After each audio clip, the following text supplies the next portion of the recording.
అల్లరి మూకలు రెచ్చిపోయారు. రాజకీయ కక్షలతో పేటరేగిపోయారు. అంబేద్కర్ కోనసీమ జిల్లా కొత్తపేట బస్టాండ్ సెంటర్లో భయానక పరిస్థితి నెలకొంది. పోలీసులు ఎంత హెచ్చరించినా లెక్క చేయకుండా ఎదురు దాడికి దిగారు. పెట్రోల్ బాంబులతో దాడులకు తెగబడ్డారు. డీఎస్పీ కేవీ రమణ ఆధ్వర్యంలో పోలీసుల బలగాలు మోహరించాయి. మైక్లో ఎన్నిసార్లు హెచ్చరించినా వారు లెక్క చేయలేదు. మరింత రెచ్చిపోయి విధ్వంసం సృష్టించారు.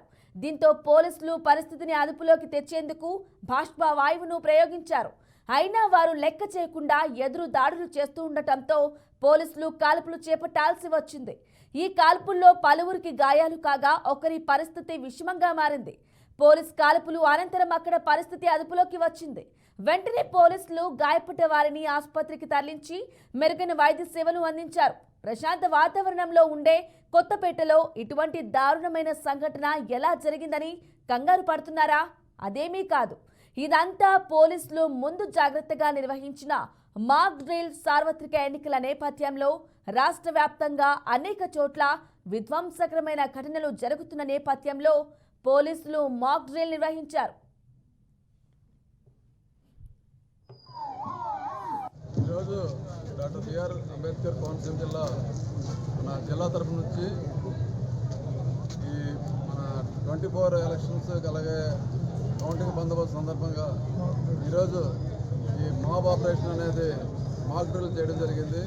ఇందులో మన జిల్లా తరఫు నుంచి ఏఆర్ డిఎస్పీ గారు విజయసారథి గారు, అలాగే RI Sitaram and party Vajra vehicle, అలాగే ఒరిజినల్గా అల్లాపూల్ అసెంబ్లీ అయ్యి ఎవరైనా సరే అల్లర్లు సృష్టించడానికి వచ్చినప్పుడు ఎటువంటి చర్యలు తీసుకుంటారో పోలీసు వారు అనేది ఇక్కడ మనం మాక్ డ్రిల్ చేయడం జరిగింది. ఈ విధంగా ఎవరైనా సరే అల్లర్లకు పాల్పడితే మనం వారి మీద ఎటువంటి చర్యలు తీసుకుంటాం అనేది గ్యాస్ ముందు లాఠీ చార్జ్ చేస్తారు, తర్వాత గ్యాస్ ఉపయోగిస్తాం, తర్వాత ఫైరింగ్ ఓపెన్ చేస్తాం. ఇవన్నీ కూడా మనం ఇక్కడ ఈరోజు మాక్ డ్రిల్ చేసాము. రేపు ఉదయం ఏదైనా మనకి అవసరం పడినప్పుడు ఈ డ్రిల్ అనేది పనికొస్తుందని చెప్పేసి అన్ని కాన్స్టిట్యూన్సీలో చేశారు. ఈరోజు మనకి కొత్తపేట కాన్స్టిట్యూన్సీలో జరిగింది. అందువల్ల ఈరోజు ఈ మాక్ డ్రిల్ సందర్భంగా అందరికీ కూడా విజ్ఞప్తి ఏంటంటే ఎవరు కూడా కౌంటింగ్ సందర్భంగా ఎవరు కూడా అల్లర్లు సృష్టించవద్దు, అలాగే రోడ్ల మీద రావద్దు.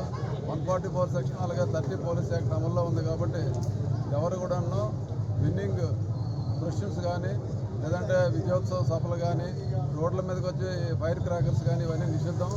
మళ్ళీ మేము మా దగ్గర పర్మిషన్ తీసుకొని తర్వాత మేము పెట్టుకోవడానికి పర్మిషన్ ఇస్తాం, అప్పుడు మాత్రమే చేయాలి.